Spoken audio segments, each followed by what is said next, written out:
This is how you're going to add an Edenred card to Apple Wallet. First, you're going to open the Wallet app on your iPhone, and then you're going to tap the plus button that is usually found at the top right corner of your screen.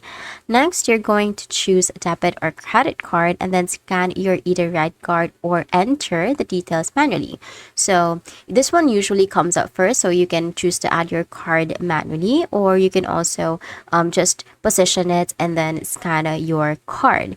After that, you're just going to follow the verification steps. So this is usually is going to come up on your screen next. So you're going to have to go through accepting the terms of use, and then you're going to wait for your card to be added. Now, after your card is added, you're going to go through card verification. So Edenred may send a code via SMS or email to confirm your identity.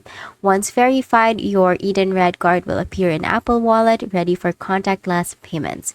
And that's it. That is how you're going to add Edenred card to Apple Wallet. If you found this video helpful, please don't forget to like the video and subscribe to the channel for more.